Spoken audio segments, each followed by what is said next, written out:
사랑하고 축복합니다. 여주동행 바나바 라이프, 오늘의 여주동행을 위한 여바라 시간입니다.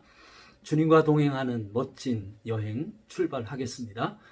오늘의 생명의 말씀 시편 130편 1절에서 131편 3절 말씀을 함께 나누도록 하겠습니다. 오늘은 시편 130편 그리고 131편을 이 두 편 말씀을 동시에 묵상합니다. 이 두 편은 전혀 차원이 다른 세계를 상황을 묘사하고 있습니다. 그럼에도 불구하고 하나님의 말씀이 지시하는 방향은 하나로 일치되고 있습니다. 그래서 마치 이것을 강물로 비유한다면요, 시편 130편은 아주 힘차게 경랑 있게 흐르는 상류의 계곡물과 같다면 131편은 아주 평화가 가득한 잔잔한 바다에 다다른 하류의 평안함을 담고 있는 말씀이다. 이렇게 나누고 싶습니다. 자, 먼저 본받아야 할 모본의 말씀 먼저 나누기를 원합니다. 오늘 묵상에서 계속 반복되는 그리고 강조되는 단어가 있습니다. 그거는 기다린다라는 말과 그리고 바란다라는 단어입니다. 오늘 묵상에서 7번 반복하고 있습니다. 과연 누구를 기다리고 또 무엇을 기다린다는 것일까요? 자, 5절 말씀입니다. 나 곧 내 영혼은 여호와를 기다리며 나는 주의 말씀을 바라는도다. 여기에 선명하게 나오네요. 기다리는 주체는 나입니다. 그리고 내가 기다리는 대상은 여호와 하나님이십니다.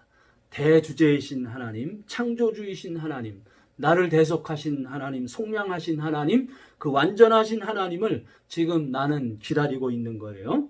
그런데 참 이 기다린다는 것 이거 결코 녹록지 않습니다. 6절 말씀이에요. 파수꾼이 아침을 기다림보다 내 영혼이 주를 더 기다리나니 참으로 파수꾼이 아침을 기다림보다 더하도다. 파수꾼이 아침을 기다립니다. 참 아침이라는 그 밝은 태양이 떠오르는 카이로스의 순간, 그 순간을 기다리지만은 그러나 그 기다리는 과정은 결코 쉽지 않습니다. 그 기다리는 과정은요, 엄청난 자기와의 씨름이 필요합니다. 엄청난 깜깜한 그 밤의 여정이 필요하고 동반되는 것입니다. 참 우리가 식당에서 음식을 주문하고 기다리는 것 결코 쉽지 않죠? 또는 정류장에서 버스나 기차를, 또 공항에서 비행기들을 기다리는 것, 이거 정말 만만치 않습니다. 분명히 자기 관리가 필요합니다. 하나님 기다리기, 하나님 기다리기. 오늘 우리가 붙잡아야 할 모본의 말씀으로 그렇게 저는 함께 나누고 싶습니다. 자, 그리고 다음에는요, 순종해야 할 지시의 말씀이에요. 그렇다면 하나님 기다리기인데요. 그러면 과연 하나님을 어떻게 기다려야 할까 하는 거예요. 1절입니다. 여호와여 내가 깊은 곳에서 주께 부르짖었나이다. 하나님을 기다리기 위해서는 먼저 깊은 인생의 자신의 한계 상황 속에서 구원의 하나님을 향해 먼저 부르짖으라는 것입니다. 물론 조용히 잠잠히 묵상하는 기도도 필요하지만은 그러나 지금 상황이 너무 힘들어요. 그러므로 이 격정 속에서 부르짖음이 반드시 하나님을 기다리는 과정 속에 필요한 거예요.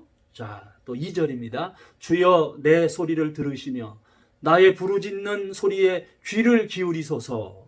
나는 지금 엄청난 어둡고 깊은 바다에 갇혀 있어요. 수월의 깊음에 사망의 바다 한가운데 나는 지금 갇혀 있습니다. 그래서 고통 가운데 저절로 신음이 아이고 하고 터져 나올 수 있습니다. 이 형편에서의 고통의 신음, 결코 외마디가 아닌 그 어둠과 고통의 근원이신 하나님과 부르짖음을 통해서 소통하는 것입니다. 그 한가운 속에서 내가 부르짖으면 하나님은 나의 부르짖음을 들으시는 분이십니다. 하나님과 소통하는 이 관계, 참 우리에게 귀하고 복된 것이죠. 자, 또 3절입니다.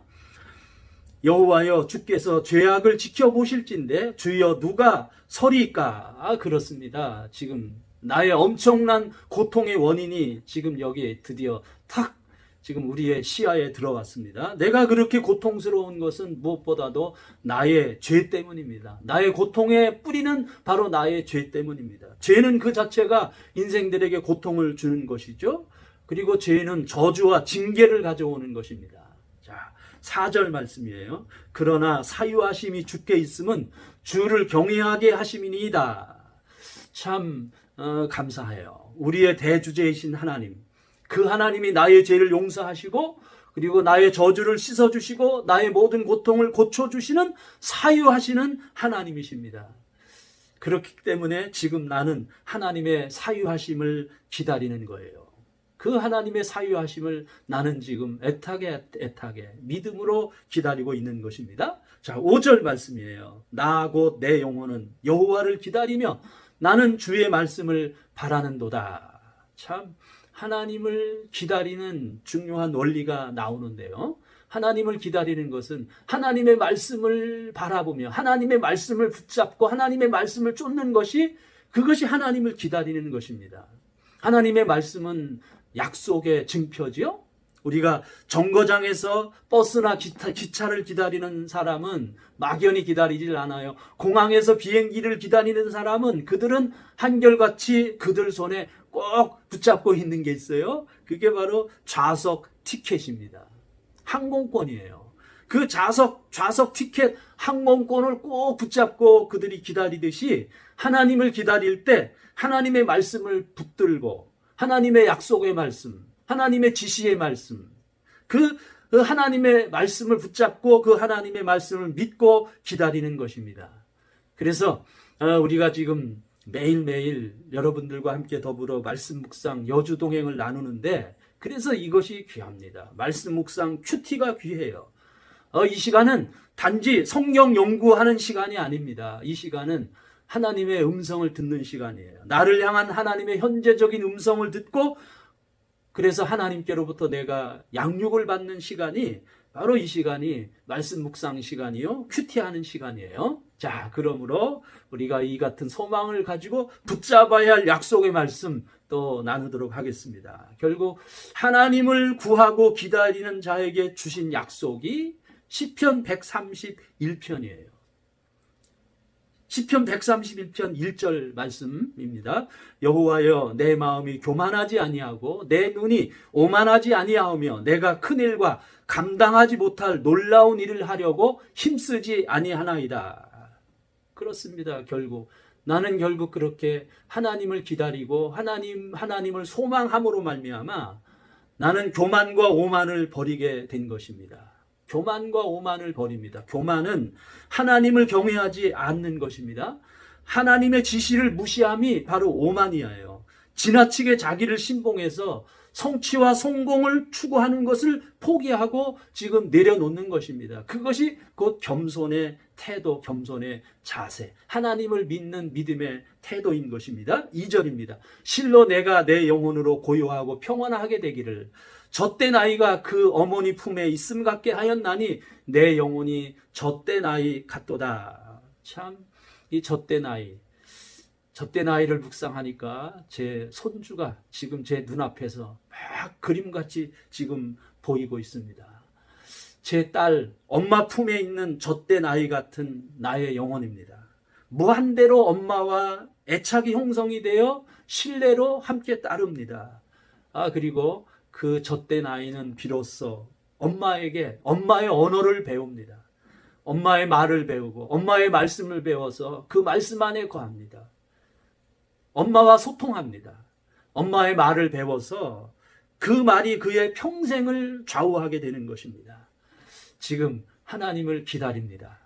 하나님을 기다리는 사람은 하나님의 언어를 배웁니다. 하나님의 말씀을 경청합니다.